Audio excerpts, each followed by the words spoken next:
Harkafuun kabajamtootaa fi jaallatamtoota daawwattoota miidiyaa Oromiyaa11 kun qophii sona guyyaa keenya har'aatiin keessummaa lama istuudiyoo Oromiyaa11 keessatti qabadhee isiniif dhiyaadhee jira. Har'a waa'ee dinagdee irraa xiqqoo wajjin mari'achuudhaaf keessummoota kiyya asitti affeeree jira. Keessummoonni kiyya obbo Kadiir Kurfeessaa, ispeeshaalistii guddina daldalaa fi maallaqaa, hoogganaa sagantaa gorsaatii fi liqiiti. Akkasumas keessummaan lammaffaa Adde Ubituu Ayyaanaa Simaa, Daayireektara kutaa faayinaansii fi liqiiti.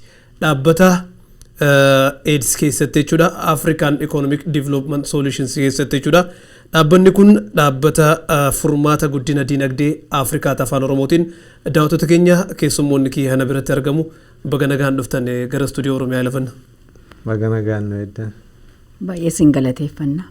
Isinis galatooma maqaadhuma dhaabbata keessanii irraan jalqabaa. Dhaabbanni kun dhaabbata akkamiiti obbo Kurfeessaa sin irraan jalqaba? African Economic Development Solution jechuun dhaabbata miti mootummaa yookaan NGO isa afaan Ingiliffaatiin jedhamu kan hundaa'e bara 2008 magaalaa Malakkuu kana keessatti dhimmiin irratti inni sun hundaa'es African Immigrant Wealth Building yookaan ammoo baqattoota Afrikaa kan magaalaa Lakkuutii fi North America keessa jiran irratti haalataa dinagdee ittiin horachuu danda'anii fi qabeenya itti waliif fufiinsa qabu oomishuu danda'u yookiin qabaachuu kan danda'u kan jedhu yaada san irraa kan hundaa'ee ijaarame. Urga ijaarames hojii adda addaa baay'ee boonsaa ta'an raawwateera.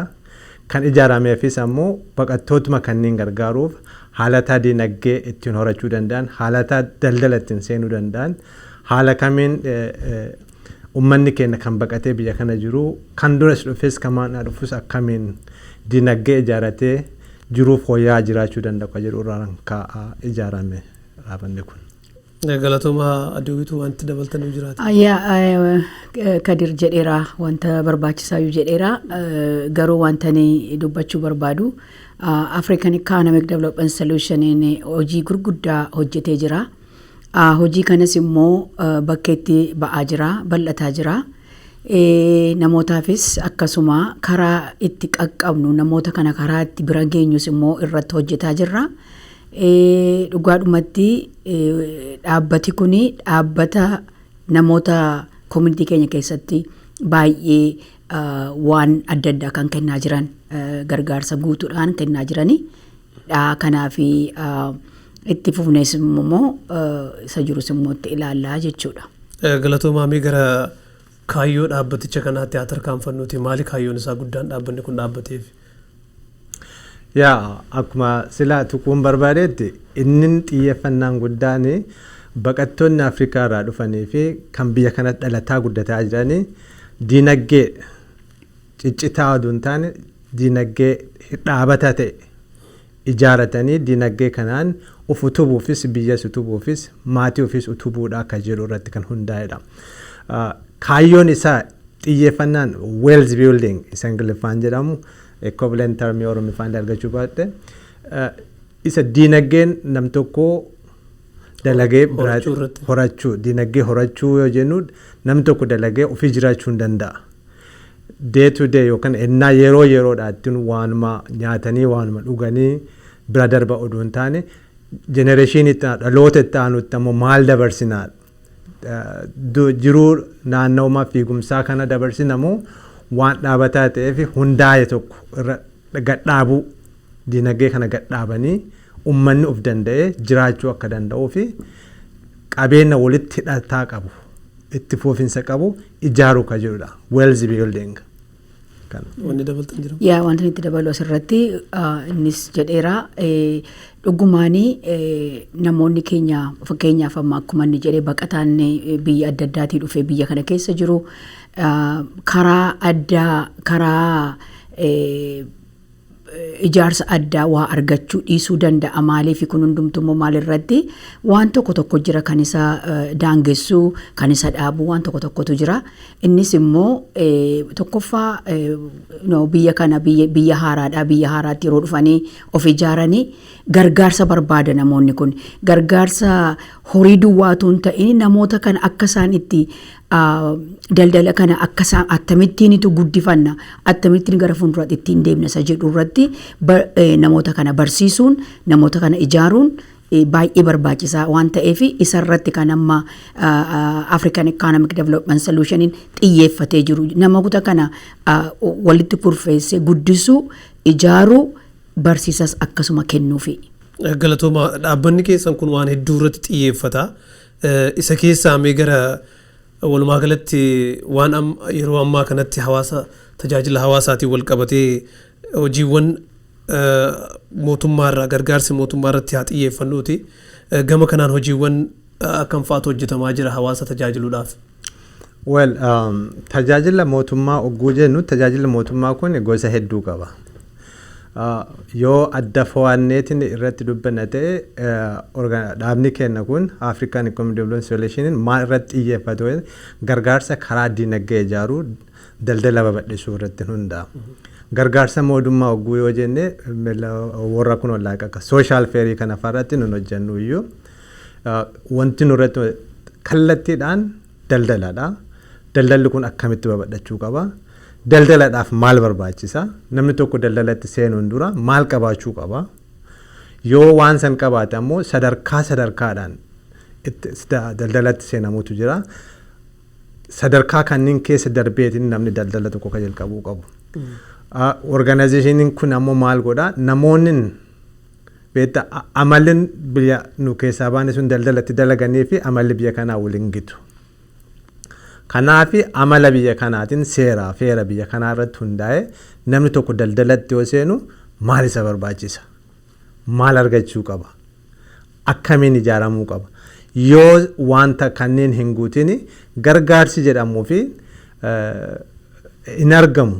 Maaliif misdocumented ta'a. Documentii hinnaa baay'een qabaannu. Culture aadaallee nuti ta'e namni kenna waanuma hojjenneetuma bira darbina malee documentii waliin kaayannu. Lammaffaan ammoo karaa dinagdee fi galii dhuunfaatiif galii daldalaas walumatti maknaa adda addaan baafnu. Kana ammoo mootummaan gargaarsa jedhu yookiin immoo tajaajila karaa daldalaatiin mootummaarraa argatan chaalenjii wanti itti fidu documentation akkamittiin daldalli tokko ijaarame. Balbala kana ogguun ammoo daldala kanatti seentu sadarkaa maaliin ijaarte? From picking maqaa daldalaa baafachuurraa eegalee lookeshinii daldala sanatti daldalatturraa dabalee intiitii yookiin ammoo intiitii kana Oromiffaan hiiki maqaadhuma sadarkaa laaqe LLCtu jira, cooperative jira, shareetu jira, corporatetu jira. Intiitii kanaayyuu filachuu maaliif intiitiin filattu kunniinuu kaatagorii ofii qaba. Seera of danda'an qaban. Seera kanneen hubachuu kanaan booda gara gargaarsaatti yookiin ammoo faayidama gara mootummaatitti kan deemuu dandeenyu. Wanti dura nu barbaachisu waan kanneen guutachuudha. Wanti nu gargaaru ammoo namoonni kenneen wanti nu gargaaruu dandeenyu akka gargaarsa amma maqaa dhooftee kana argachuu danda'an godhuutti hin dandeenyu seera kanneen yoo guutatanidha. Seera kana haala kamiin guutanna namni jedhu ADS balbala banatee eegaa jira. Achiin jirra koottaa jennee waamaa irra maaliif gargaaruudhaaf waan hundan beeku namni waan beeku san irratti ammoo waa cimsatee waa ijaaratee ka beeku itti hidhatee kan beenne barataatiin waa ijaaruu danda'a. Gargaarsi isin gootan kun namoota daldala dhuunfaa qabaniif jechuudha. Yes. Kanaaf mee gama addee hubitiitti deebi'a. Ulaagaan isaan guutuu qaban dokumenteeshiniidha jettanii dokumentii akkam faatu barbaachisa? Yaadatama innaa ta'ee karaa mootummaadhaa horii liqii duwwaayyuu tun ta'ini horii tolaadhaa grant isa jedhamu kana kennamaa ture waa'ima rakkina amma addaa jiru kanaaf. Rakkinni kun namoonni keenya baay'een isaanii keessatti hin argamne. Maaliif yoo jette waraqaa dookumentii isa jedhamu kana hin qabani. Fakkeenyaaf amma baay'ee salphaadhumatti iyyuu dookumentii maaliitu barbaachisa? Inni jedhu gaaffiin inni jalqabaa maa inni tokkoffaa namni tokko daldala yeroo hojjetu akkuma inni jedhee rejistireeshiniin jiraachuu qaba governmentii biratti jechuudha. Rejistireeshiniin kun dhaqanii mallatteeffamanii maqaa isaanii kennanii maal akka ta'an baramee isa booddee maal barbaachisa gaanii taaksii isaanii galchuu qabu. Waa'ee biizinasii isaanii hundumtuu dookumantiidhaan qabamee taa'uu qaba. Amma yerootti isaan achi horiin kun gallakkifameera horii ammana argachuu dandeessu yeroo jedhanii jarri immoo kana barbaadu. Dookumantii kana barbaadu. Dookumantiin kun iddoon jiru taanaan keessa hafanii jechuudha.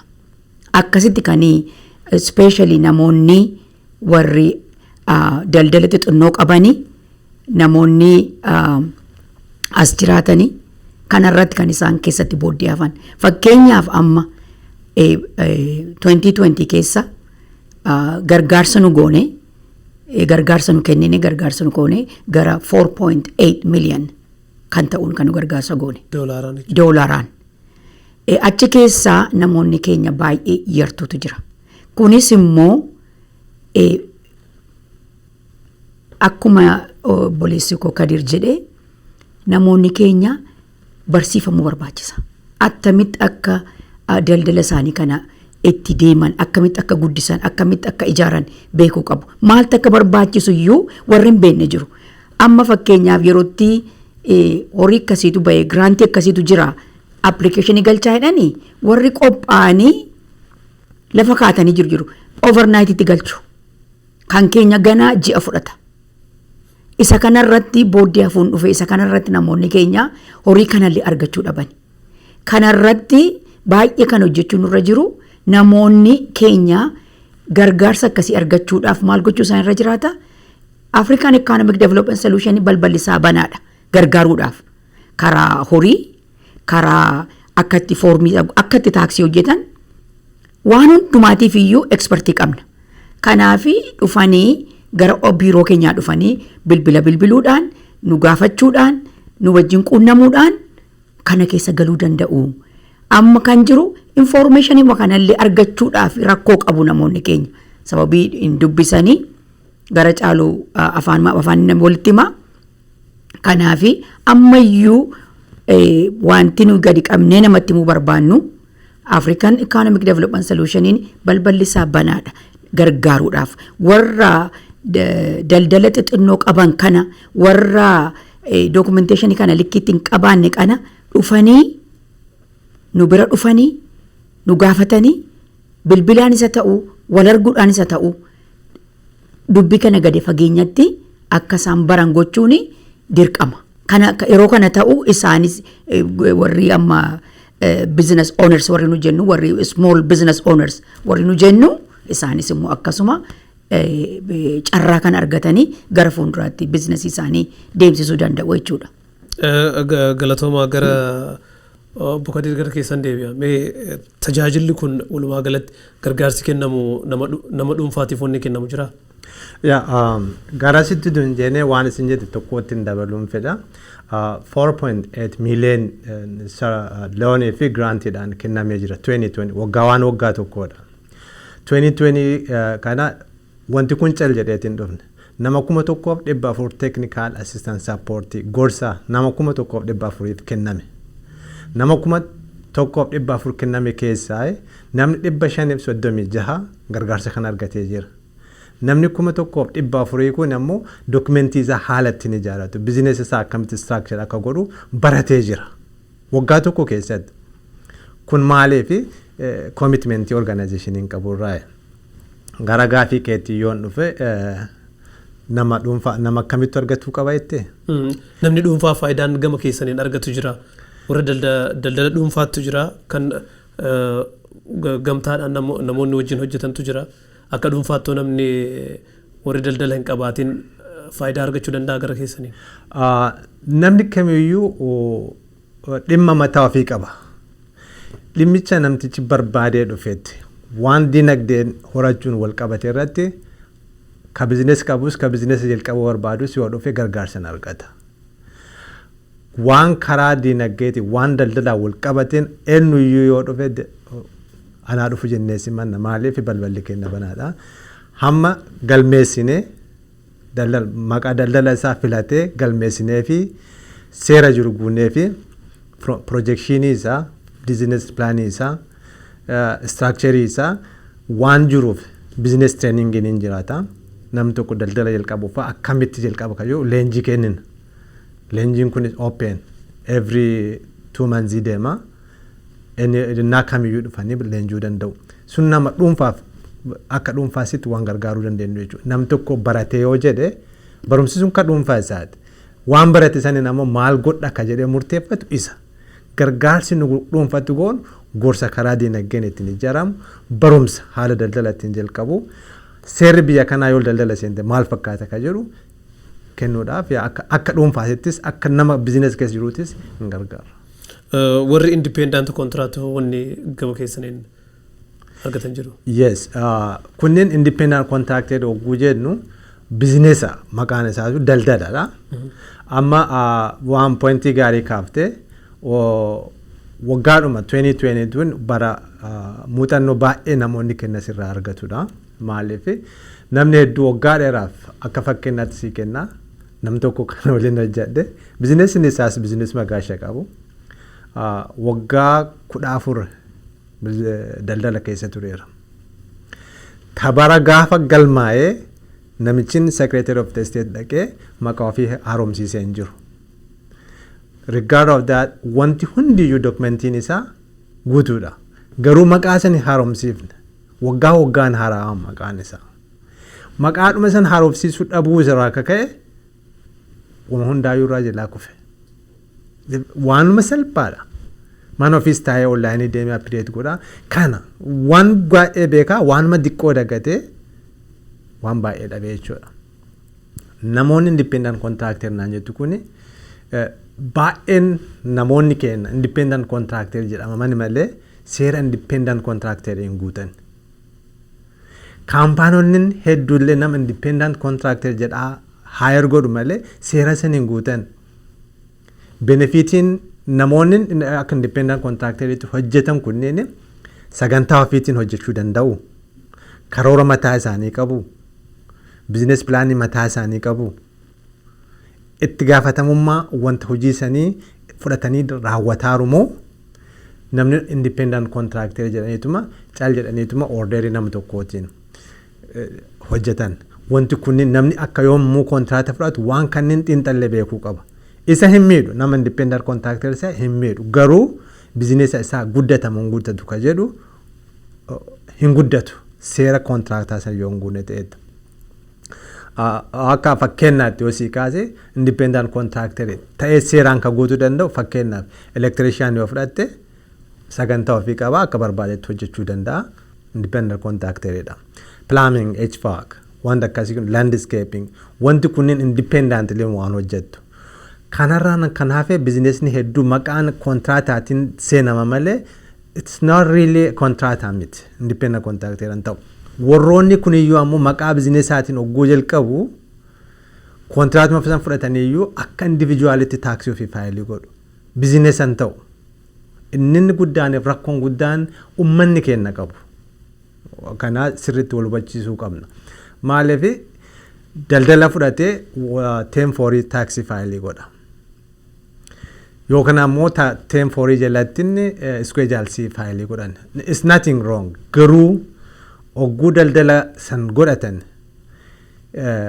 waan argatan expend godhu baay'ee akka expensiitti avoid godhu profitii mul'isuun fedhan.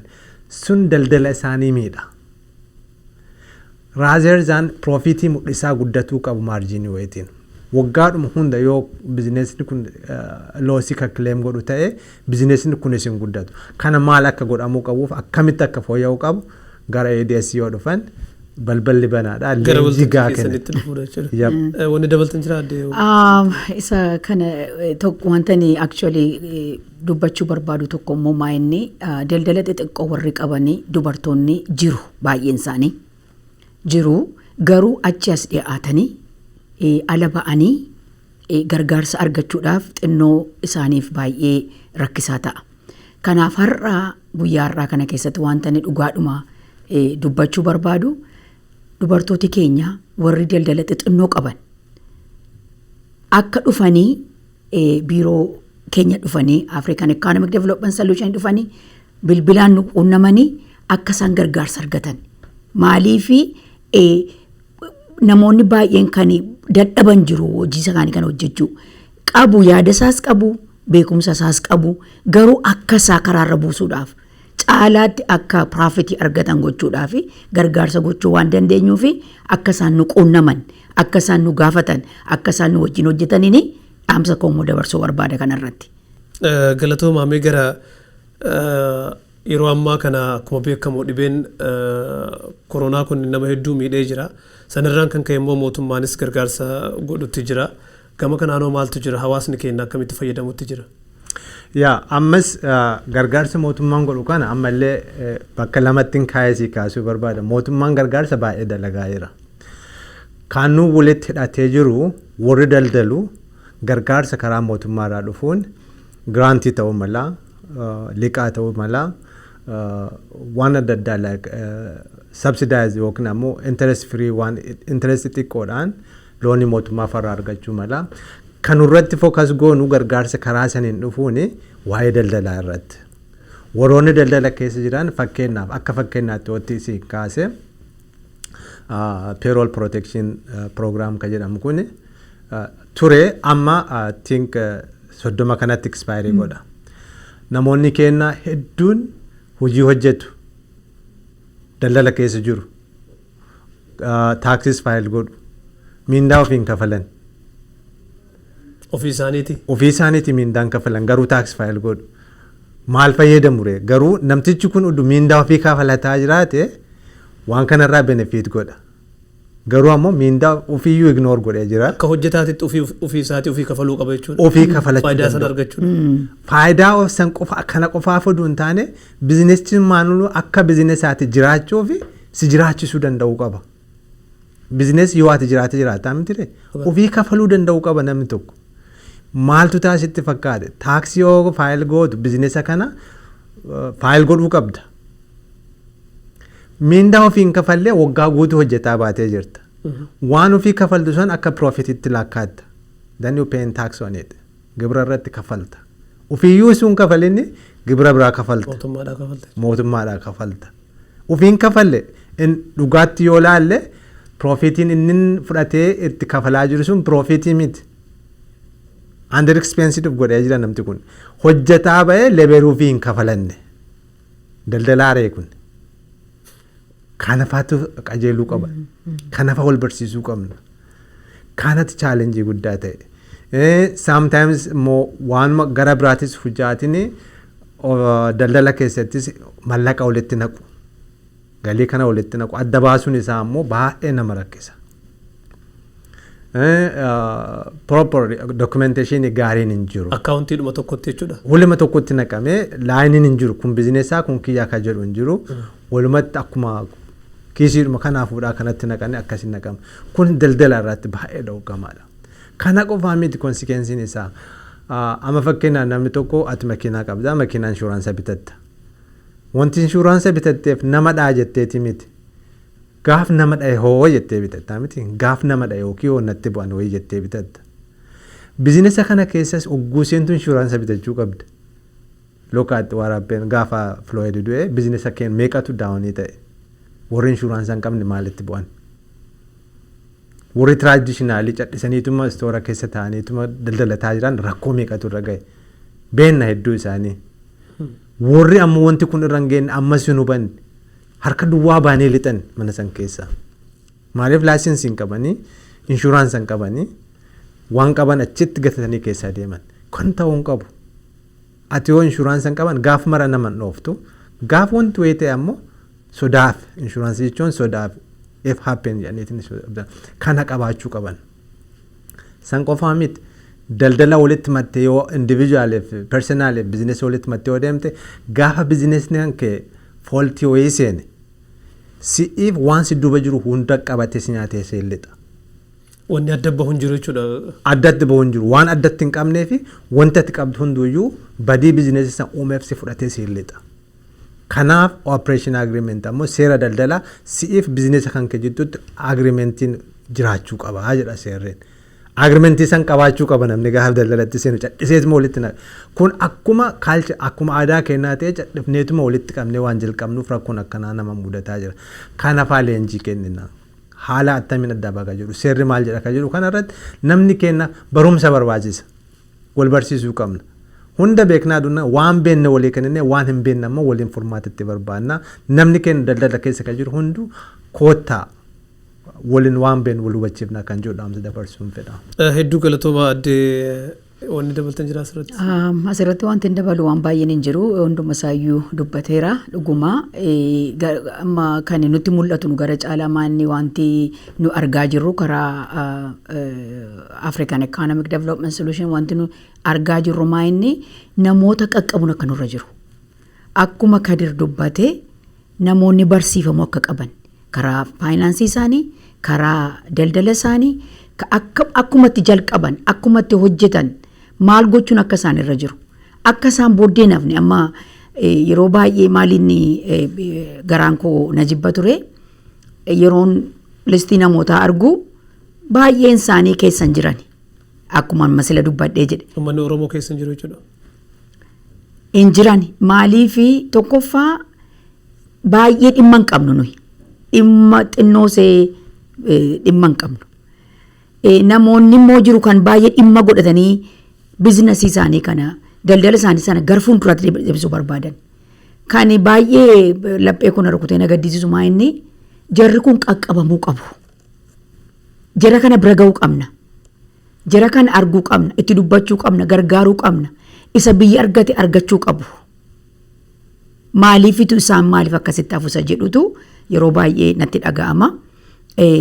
Keessumattiyyuu dubartooti warri biizinasii qabanii ganama dhufanii balbala isaanii bananii waan nagadanii isa kaan ittisanii galuu malee waa'ee karaa gavarmentii wanta jiru karaa ala kanaa wanta jiru gargaarsa mamee akka jiru hin beekani.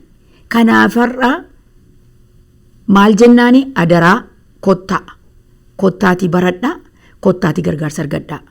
African Economic Development Solutioniin achi jira balbala banee harka banee. Personally bilbilaan nu quunnamuu tokkoon keenya nu quunnamuu danda'u. Nama comfortable ta'anii wajjin hojjechuu danda'u. Expertii baay'ee qabna achi keessa warri hojjetanii warri training godhanii kanaafi akka isaan nu qaqqabanii akka isaan nu gaafatanii nus immoo akka isaan gargaaruudhaaf qophaa'uudha nuyi. Anytime gargaaruudhaaf nu qophaa'uudha kanani dabarsuu barbaada. Walumatti qabaatiin adeemsaa isinumatti hin deebi'amee gargaarsi kun bilaashitti godhama moo kaffaltii kafalantu jira? Bilaasha. Kan nama dhibu fakkeenyaaf amma kan treeningii horii baay'ee xinnoo minimal waanuma ruumii sanaaf wanta kaffalamu wanta xinnoo jira malee wanti hundumtuu firiidha. Wanti nu isaan kaffalchiifnu hin jiru. Dhufanii olii nu taasisuudhaaf gargaarsa argachuudhaaf waan isaan kaffalan hin jiru.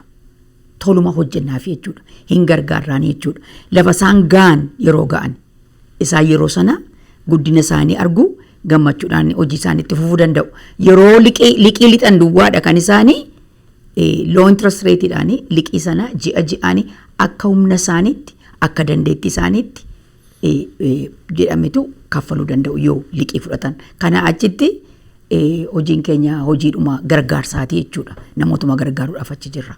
Galatooma gara gaafii xumuraatti deemu jirra. Waa'ee faayidaatii fi rakkina hawaasni keenya qabu kaafnee jirra. Gaafii takka gaafachuu barbaade maaliif hawaasni keenya kun faayidaa argatu kana yeroon inni erga fudhatee booda deebisee kaffalu jira? Waan bilaashaa jedhu waan tolaa. Wanti tolaa kun yoo laalteeti jettu waanuma rakasa wayii fakkaata. Miti. Tolaa miti kan barsiifnu leenjii kan kenninu horiin itti kafalama. Garuu isaan tola fayyadamu. Sigalee bilaashaa miti hin kafalama. Leenjiidhuma bizinesaa kana nam tokko fudhatee koorsii kana fixuu fi tokko income level isaatti ilaalama. Lama immoo fedhii isaati. Namni tokko dhufee koorsii san jalqabe yoo kan hin fixne ta'e has to pay hin kafala. Yoo fixe ammoo certified ta'a. Kana namni tokko koorsii business training kana fudhachuu fi doolaara 550 requirementiidha. Kan nu kafalchiifnu doolaara 75 kan maateriyaaleeti buukii maanuwaaliidhaaf 75 kan maanuwaaliitti fudhatee qabatee galuun. kan education ammoo nam biraatitu kafalaaf isa namticha kana sponsored godhamee kafalama malee bilaashaa miti in a sense bilaashaa hoo jedhamu uumataa isa wayii rakasatti fakkaata kafalameeti barata kan akkasitti akka hubattuuf gaafiin kan keetitti deebuudhaaf wanti tola dhiifamuu qabu fakkeenyaaf ammallee giraantii yoo ta'e dhugaadha tola giraantii namni fudhate tolaa inuma fudhatanii wanti deebisan hin jiru liqii yoo ta'e ammoo liqiin liqaa haala ta'an irratti hundaa'ee liqeeffatan irratti hundaa'eetiin hin kafalamu. Low interest ta'uu mala, without interest ta'uu mala, liqaan liqaadha. Maqaa sana addaa baafatuu qaba namni. Liqaa yoo ta'e seerumatti walii seenee namni kenna argitee inuma mallatteessina malee ennaa hedduu seerri maal jedhaan hin dubbisnu. Seera san faana bu'ee liqaa sanillee seeraan kafaluu qabu. Kaama fakkeenyaaf payroll protection programmiin kuni forgivable. Inni kun forgivable ka ta'u waan maqaan dhaameef nam tokko hojjetaan tokko sa'aatii jedhame san keessatti akka hojjetaan layoff hin taaneef ka kennameef. Hojjetaa sani yoo kafale waan manaan jedhe san seerumatti walii galle saniin hojjetaa kiyyaaf kafalee hojiirra tursiiseera jedhee forgiveness application deebisuu qaba. Yoo hin deebisin ammas liqaa ta'ara. Tolaa miti dubbichiin. Wanta san deebisee waan naa oolchitan seera jedhee riippoortii isaa waliin deebisee forgiveness gaafachuu qaba. Naadhiisaa kun waan jetta irra oolcheera naadhiisaa jedhee deebisuu qaba. Waan san irra yoon oolchine ammoo liqaa ta'a innillee deebee inuma kafala. Kana akkasitti ilaallu. Karaa biraatiin waan akka social fairii kanneen nurratti hojjennu iyyuu wanti keenya hundinuyyuu waan daldalaa wal qabate. Galatoomaa mee gara gaafii xumuraati. Duratti waan tokko kaastanii jirtan namoonni maatiidhaan biizinasa irraan godhantu jira warra daldala keessa jirutu jira jarri kun kaffaltii osoo hin fudhatin hojjetanii gorsi isaaniif qabdan fakkeenyaaf nama 5 nama hojjetu jira nama 4-3 akkasii warra hojjetutu jira isaan kana maal gorsitu? Baay'ee bareeda gaafii bareeda sila dura hubituun waa kaaftee turte dubartoonni keenya hedduun waan xiqqoo hojjetu. Waan garagaraa hojjetu waan harkaa afaan hojjetu baay'ee bareeda hin taane waa hojjechuun kun bareeda chaansii guddatu jira nam dubartoonni kun walitti dhufaniitiin cooperative uumuu danda'u without no cost haa dhufanii haalataa cooperative ijaaru hin gargaarra bakka tokkotti ta'anii waan sa yoo jana humna godhatu waa walii hojjechuun walitti dhufanii waa godhuun paawarii guddaa. Paawarii kana uumachuu qabdi dubartoonni keenyas hubituunis waan kana irratti waan gaarii qabdi maaliif always ni yaada dhuunfaa kennatti deemna dhuunfaa kennatti hin jiraanna malee hin guddannu daldala keessatti walitti ijaaramuu guruppii uumtee gurmuu waliin maaliif beekumsi tokko qabu tokko hin qabu mala tokko qabu tokko hin qabu kana yoo walitti buufte guddachuutti deemta garuu dhuunfaa keetitti yoo carraaqxe jiraachuu numa dandeetta. Probability successful itti taatu salphaadha. Karaa maatiitti yoo siin jedhe maatiin dhuguma daldala keessa seenanii akkuma siin jedhe san inni hojjuu danda'aniiti hardship keessa darbu ofiin kafalatanii kana jechuun waan hojjetan dabarsanii gara biraatti kafalaaran jechuudha.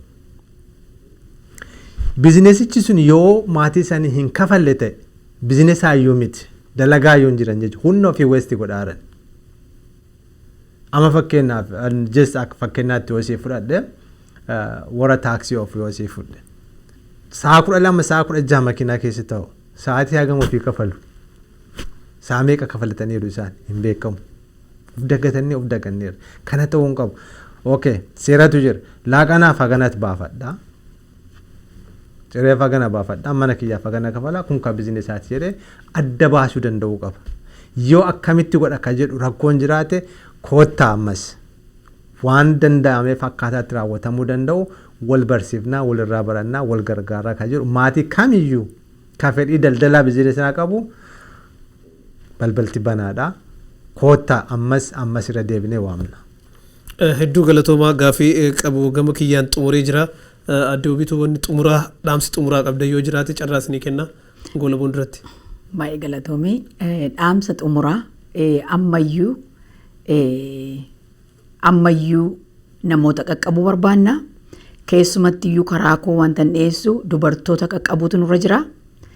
Maaliifin akkas jedhe jettanii dubartoonni yaada adda addaa qabu, harki isaanii bareedaadha, waan adda addaa hojjetu, yaada qabu, garuu achi as baaniin dhufne. Kanaaf warri yaada kana qabani, warri jalqabanis, warri jalqabuudhaaf yaada kana qabanis itti dabalee warri kaanis walitti dabaltamanii kottaa isin gargaarraa. African Economic Development Solution isiniif dhaabbatee jira. Balballi keenya banamaadha. Expertii baay'ee qabna. Kottaa isin gargaarraa. Isa jedhuun dhaamsa dhaamuu barbaada.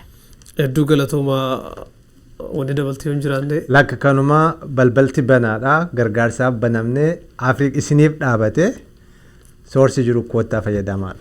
Egaa kabajamtoota daawwattoota qophii sona guyyaa keenya keessummoonni isin wajjin turtii godhaa turan kana fakkaata ture. Egaa sagantaa wal fakkaataa qabannee hamma deebinutti namoonni ammas daldala keessatti hojiiwwan garaagaraa irratti hirmaachuu barbaadan gara dhaabbata isaaniitti deemtanii akka gaafattan akka gargaaramtan nutis gama miidiyaa Oromiyaa 11tiin dhaamsa keenya dabarfachuu barbaanna. Qophiin sona guyyaa keenyaa har'aa kana fakkaata ture. Turtii gaarii nuuf qabaadhaa.